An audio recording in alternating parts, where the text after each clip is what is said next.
So we just came off of Zuffa 2, Dana White's official second boxing event that he has done with the new Zuffa boxing over on Paramount Plus. And let me just tell you, this event was an absolute banger, and I absolutely loved what I saw. I think that Zuffa has they absolutely have a bright future, and we really saw it with this event. The matchmaking was absolutely incredible. So we're gonna kind of go over this one because I think it was much better than the first event, and not gonna go too in depth on them. So if this is a place that you're coming to see some super in depth fight talk, this probably isn't the place.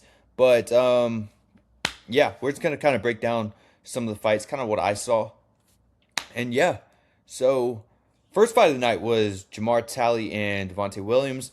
First round knock. I think it was a first round knockout. Yeah, first round knockout. Wait, second round knockout. I'm sorry, it was early in the second. Says second round. Could have sworn it was first round. I can't remember. I'm sorry. It says right here second round, but I swear it was the first round.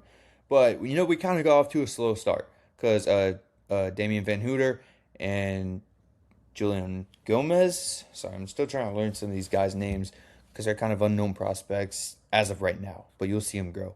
But, we kind of got off to a slow start. We saw two very early knockouts. We were kind of hearing about all these 50-50 fights that were going to happen, and the first two weren't really that. The first two were super one-sided, even though in the Damian Van Houter fight and the Julian Gomez fight, Julian Gomez really came out and started bringing it to Damian Van Houter pretty early, but I mean it just didn't. It wouldn't hold up to what I guess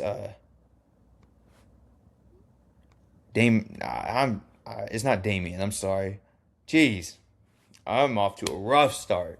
But anyways, it's not Julian Gomez just wasn't really shaping out to be at the level of Van Houter, which kind of expected because I've watched Van Houter on a lot of MVP shows because they fight right down the street from me pretty much. Not down the street, but a few hours away in Orlando, Florida. So I do go to a lot of those events. I've seen Van Houter fight a lot of those.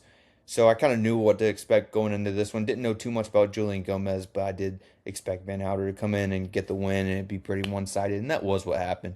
But then we started to get into some fights that seemed like 50-50 fights. So Damani Kato Kane and Christian Perez. I really like this matchmaking. Damani Kato Kane came in and upset Christian Perez. Looked pretty good in the performance too. I think this is a guy that you'll kind of see float around a good bit in Zuffa. He has, I think, a draw. I think he has a draw or two. I think he has two draws. Perez was undefeated with a 100% knockout record, I think. I think he was 7-0 with 7 KOs, so 100% knockout percentage.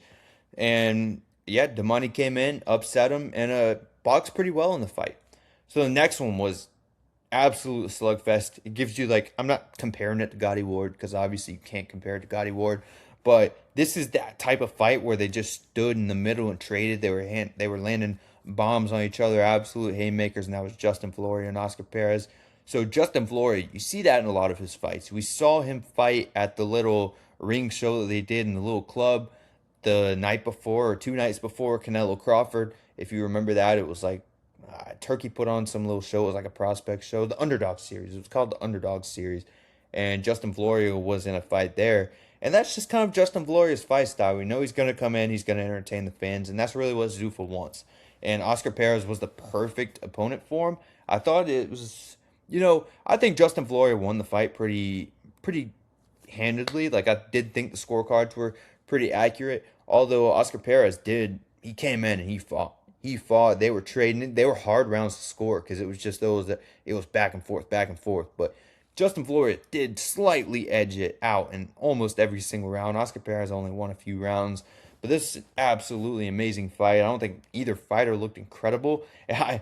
But that's what makes fun fights. That's absolutely what makes fun fights. Or I wouldn't even say they didn't look incredible. Maybe both looked good. I don't know. It was just a great stylistic matchup that really created a very fun fight. And I think this was I think this probably should have gotten fight of the night, but I don't think it did, which we'll get into that later.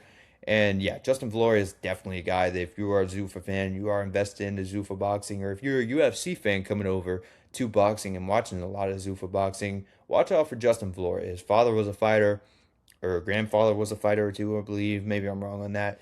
But he has family ties into boxing, and I've watched him a lot as a prospect, really like him as a prospect.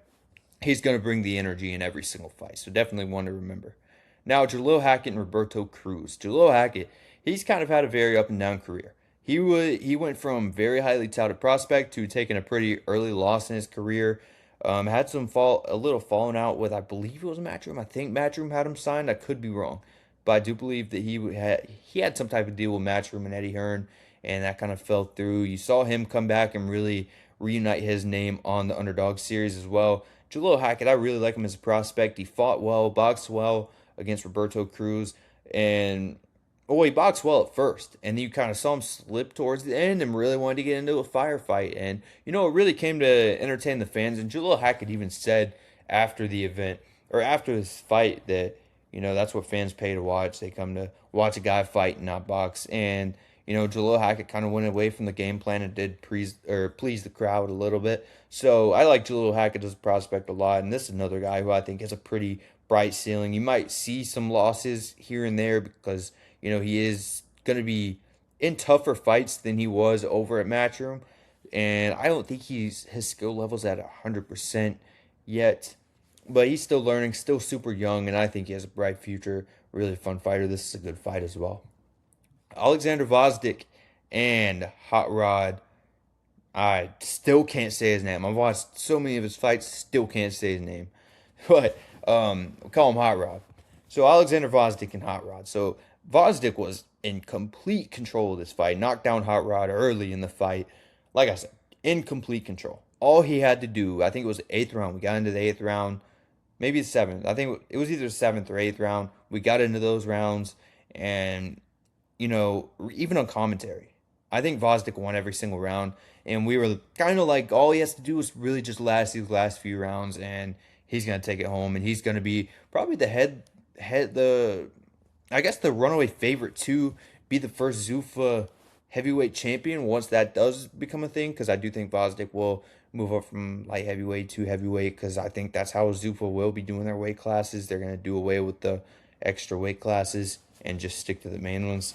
So I do think that Vosdick will eventually be fighting heavyweight for Zuffa, and it probably would have been the front runner to win the Zuffa heavyweight title, which I think we'll have another decision on that next week, because there's a heavyweight fight main eventing the Zuffa 3 card, which we'll do a breakdown video on before the event, or not next week, but week after. I think there's a 2-week gap in between. But like I said, Vosdick won every single round, and then Hot Rod comes in and clips him in the 7th. It was the 7th or 8th. I feel like it was the 8th, but this thing says 7th. I don't know if these rounds are wrong on here, because I'm filming this like 3 days after. But anyways, Hot Rod comes in, clips him, knocks him down. Vosdick goes down. It was really like okay, can he survive now? He gets up, gets clipped again, can't even stand up. And Hot Rod comes in, pulls the upset after being down a lot. It was kind of like the Rocky movie. It was kind of like a Rocky scene. So, yeah, Vosdick, I don't really know. I don't really know where Vosdick goes from here. He is a pretty entertaining fighter at times when you matchmake him right. I wouldn't say he's the most entertaining, but if you matchmake him right, he can be somewhat of a fun fighter. And I still think it's a guy who's going to be used pretty well in Zuffa if you do look at how Zuffa's going to move and compared to how the UFC moves. So you see a lot of guys like Vosdick in the UFC. I think you'll see a lot of guys like Vosdick in Zuffa boxing as well. Now, Sergey Bochuk and Radzav Butiev. So Sergey Bochuk, this is another one, and Butiev, it was just amazing matchmaking. They just stood and slugged the entire fight. Sergey Bochuk kind of, he was down for a little bit. Butiev came back, and I don't know, it was kind of a controversial decision, if I do remember right. This fight could have really swung either way. I see a lot of people that were pretty mad about Sergey Bochuk getting a win. Bochuk's coming off of 2 straight losses, I think. I think he lost to Virgil Ortiz, and then he lost to, I can't remember who he lost to on the Canelo Crawford card. Let me find it right here. It was Brandon Adams. Yeah, he lost. Oh, no, never mind. I forgot he fought Ismail Davis and Michael Fox in between. But he's had 2 losses in his last 5 fights, and that was to Brandon Adams and Virgil Ortiz, which Virgil Ortiz loss is aging very well now. But yeah, man, this decision could have went either way. I don't think Sergey Bochuk's really at that top level that he once, or that he was kind of once thought of as. He was never thought of as a complete world champ or anything, but he was kind of at that level where you were like, maybe, he could come in and upset some guys. Now I just think he's kind of past that time. I think he's more of just a crowd pleaser now, going to come in and really entertain the fans, and that's what they did in this fight.